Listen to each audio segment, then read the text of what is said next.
Hello, Jambo, Karibu, welcome to my channel. My name is Chilanda and this is Library Without Borders.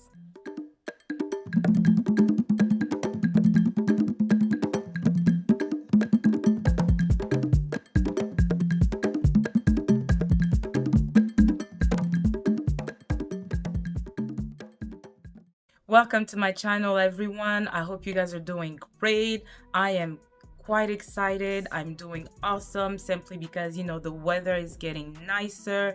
People are outside. The kids are playing outside. I mean, the sun is shining and it's Sunday as I'm filming this, so I am feeling awesome.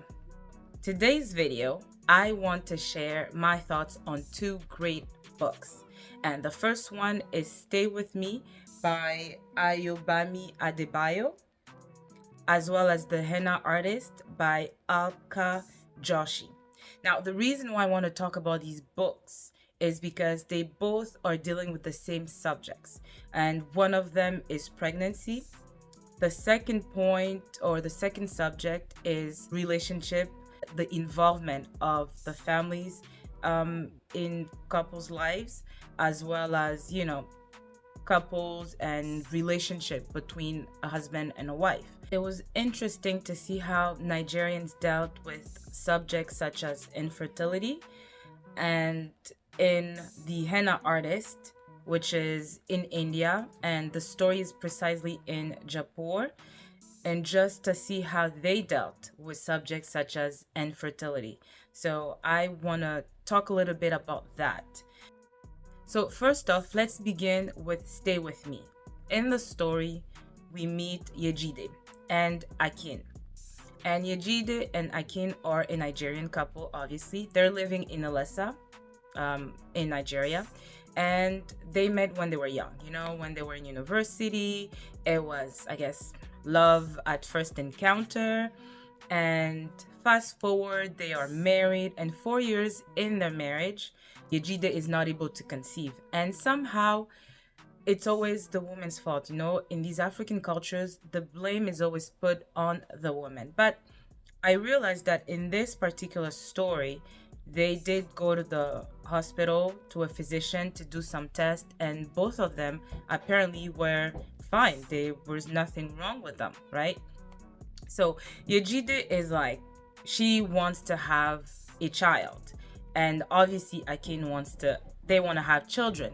So the in-laws begin to get involved in their relationship business, which again, I realized that a few of the Nigerian books that I've read, such as Ties That Tether by Jane Igharo, is one of those Nigerian books that I had read, and Someday Maybe, as well as Stay With Me. They're all by Nigerian authors. And I realized that when they touch upon family, it's always like an overwhelming involvement of the families within a couple's affair. I find that very strange. It's a lot. Like, I find that very much. I come from an African culture as well, a Congolese culture. I realized that, yes, in-laws can get concerned if, you guys are not having children. Because, yes, having children, it is a blessing. It's really at the core of African culture. Fine. But I don't think there's such an involvement of, like, the families imposing themselves in a couple's affair. Like, to me, that's just overbearing. That's a lot. Like, that's what I realized in these books that I read by Nigerian authors. But either way, so you have the in-laws, Akin's family, would decide to come and basically impose a woman in the relationship of Akin and Yejide. Now, could you just imagine? It's not even that the husband went to look for this second wife. It is that the whole family, including the family of Yejide, they got together behind Yejide's back, I believe Akin's back as well, and decided that since it was Yejide's fault, she couldn't have a kid, they would impose this other woman, I think her name was Funmi, and just make Akin be with her and have a child with her, while Yejide will have the first wife's position, right? Now, can you just imagine the insanity of that? Like, and the fact that it's not that it's not real, like it's real. And that just baffled me. Like I was like, that is absolutely insane. But hey, there it was. So Yejide now is in a position where she knew that her and Akin never wanted a polygamous relationship, but here they were at the mercy of the family of Akin and were forced to welcome this other woman so that Akin could have children. And it's not even that it's for her, it's like really for Akin. So that already was just like, fast forward in the story, Yejide comes with a plan. So she and her mom-in-law, I think they call her Mumi, like Moomi, mommy, I guess, but probably with the Nigerian accent, it sounds like Mumi. So they at some point went to see healers. In my language, we call them gangas, which are witch doctors, healers. And she goes high up on a mountain and basically decides to go do this ritual that they asked her to do so that she could be pregnant. Now, I'm not gonna sit here and tell you that desperation will not make you do things, but hey, she did what she had to do, and literally the day after, she felt pregnant. Like she thought she was pregnant. And it was a bit confusing for me because it looked like people were congratulating her for being pregnant, but she wasn't showing. And it's so weird because I don't want to spoil the story, but that was just so strange because the pregnancy went on and on past 9 months, guys. And this woman thought she was still pregnant to the point where her husband was like, "You are not pregnant." And I'm trying to think, like, why is he so mean to her about it? Like, be soft, be tender.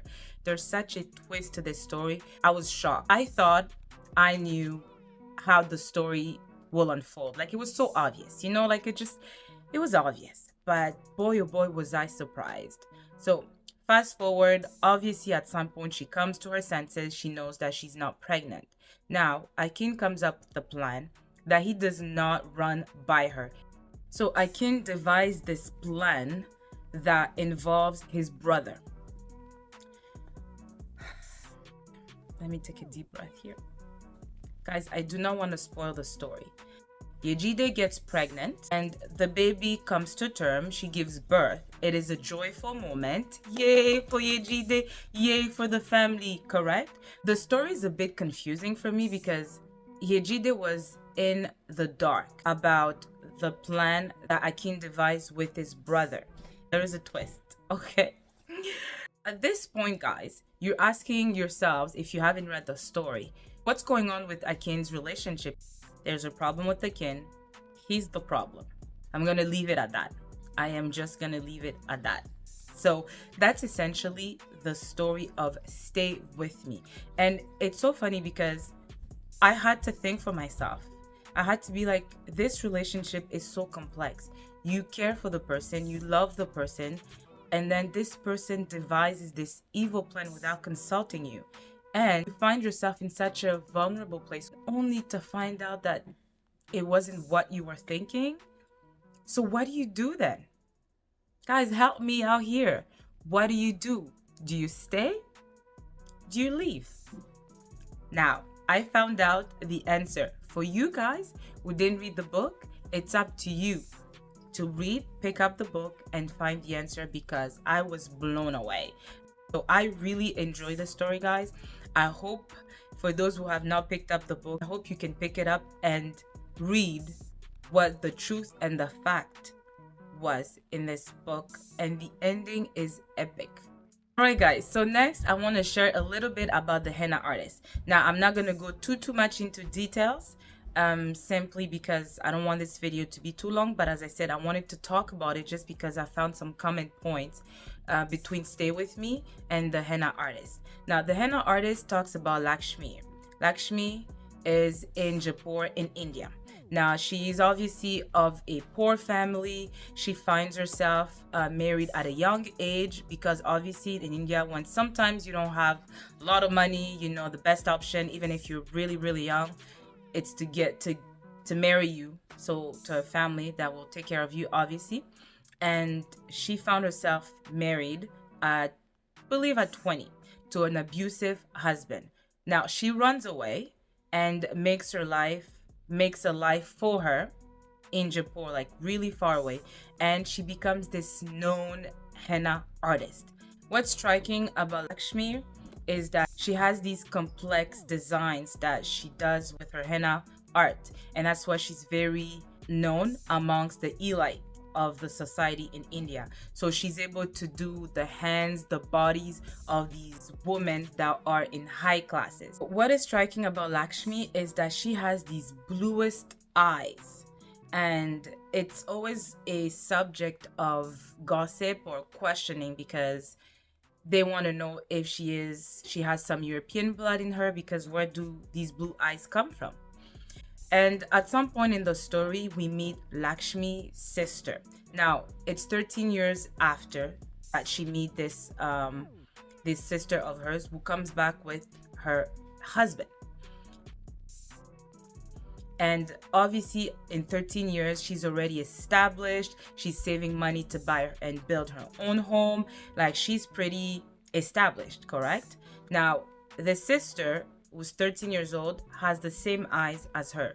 So she knows that there's no denying that they are related. And she also finds out that her parent, to whom she was sending letters and a little bit of the money that she was earning, were dead. And obviously she's sad about that. Now, what I found interesting about this story is the way the sister just came and things just started going awry. And I'm just like, sometimes I found the sister a little bit insolent. Like she had an attitude with her, and she's coming from a village. Like she's coming from a disparate situation. You know what I mean? Like she was living with the husband, and she obviously wanted to find the sister. So that's how she found Lakshmi in Jaipur. But then she comes into her life, and by the time she is in Lakshmi's life, a lot of things have gone wrong. Like she's losing a little bit of her clientele, because at some point in the story, we discover that Lakshmi, she's 13 years old, she gets pregnant. And this is why, you guys, I wanted to tell you of how pregnancy is being dealt with in here versus in Stay With Me. Lakshmi is going insane because she's trying to understand, maybe someone raped her sister, like what happened, how did she get pregnant? And she obviously goes and confronts the husband. At this point, there's no relationship between her and the husband, you know, like they're done. He's living somewhere else in Jaipur, and she's living where she's always been living for the past 13 years. But she goes and confronts him, thinking that he's the one who like did something to her sister, but it's not the case. And obviously there's an issue with that pregnancy. She can't keep the kid. And I forgot to mention, the henna artist is also really known because of the tea she brews, the tea she makes in order for the people of Jaipur to not have children. So it's a bit controversial, I find, because she is helping these women not get pregnant by giving her these tea that get rid of the pregnancies. And the excuse is that it is usually these women that are like prostitutes, and if you are pregnant, you're not able to do what you need to do in order to have money. And usually these are women who are poor who need this money, and sometimes, like she describes, that they'll do harmful things to their bodies. So in order to avoid that, she would make these tea and give it to these women so that they don't get pregnant. So that was her other job outside of being a henna artist. So she's now trying to get her sister to get rid of that baby, and her sister is not having it. And I realized that like that girl, like she was so like rude. I find that she was so rude. She was very almost feeling entitled. And I was like, but when did you start feeling entitled? Like you were being called like this child that is cursed back in the village. And yet you're coming here, you're talking back to your sister. You're like able to like stand up to her. And it was just like, okay, I just found that relationship between the siblings a bit strange to me. I mean, I didn't find her humble, basically, because you have to realize that Lakshmi didn't know of her. She worked hard to have this life, and this young girl is coming, and she's just almost destroying all the hard work that she did, right? Fast forward in the book, guys, let's talk about how the families are now dealing with this pregnancy. Obviously, she has no parents, and it's only her sister who she has, the little sister. Her name is Radha. So now they discover finally who the father is, and apparently it's the son of a notable that is in the palace of India. The son is obviously in royalty, and they cannot be together. Like, that's a no-no. It's their different caste, and there's just no future. And Lakshmi understands that, but the 13-year-old sister was so in love, thinks that she has a plan and that this prince will marry her, which is not the case. Now, she wants her to get rid of the baby, and the sister is not getting rid of the baby. So now we follow the sister trying to grapple with the consequences of keeping this baby. Whereas in Stay With Me, Yejide is trying so hard to have these kids. In this story, we have a 13-year-old who has a kid and who needs to get rid of it. Like, that's the difference between the two stories. And what ensues afterwards is that they will have to find another plan for the 13-year-old girl to keep this baby, because she's not getting rid of it. Now, the turn of events is what I'm gonna leave out because I don't want to give the story away, but just know that it ends somewhat well for both sisters, although because of everything that happens and because of that child being at the center of everything that unfolds afterwards, with Lakshmi, because once she starts losing all her clientele, second, her reputation is tarnished, third, she's not able to continue with the plans she had in Jaipur, and so on, and so she is forced to leave that place and basically relocate, and she will do so with the little family that she has. But as I said, there is a little twist in the end that I want you guys to find out if you haven't picked up this book or if you don't know about this book. So there you have it, guys. That was the common points that I wanted to discuss in both books. In Nigeria versus India, and in both books, I forgot to mention, it is during, they have a little war happening in Nigeria. Like, there's a civil war happening at the university, and there's a coup that happens with the current government in Nigeria, and that's when the story almost takes place, like around that time. And also I noticed that in the Henna Artists, also around the 1950s, it is when Indians have taken, I guess, their freedom from the English invaders. Oof. When I discovered that, like, I knew a little bit of the world history, but I knew that Europeans were just literally conquered the whole world. But like, it just it's so weird just to hear it again, that when I leave Nigeria, I go to India and I realize that, oh, English were here too. Hoop-de-doo. Guys, I'm done. I hope I didn't reveal too much, and I hope that I didn't spoil the story too much, because there are certain things I wanted to talk about, but I was like, I will be giving away too much of the story. So I hope you guys enjoy this content, and I hope that if you haven't picked up these books, that you will pick them up and you will share your comments, your thoughts, and what the revelations that you discover at the end of these books did for you. I would love to hear some of you guys' thoughts on these books. All right, guys, so please don't forget to like, comment, subscribe, and your notification bell so that when I post my new video, you are notified. Consequently, guys, I have finished this video. I hope you have a great start to your week. Thank you for watching my video, and I will see you next time.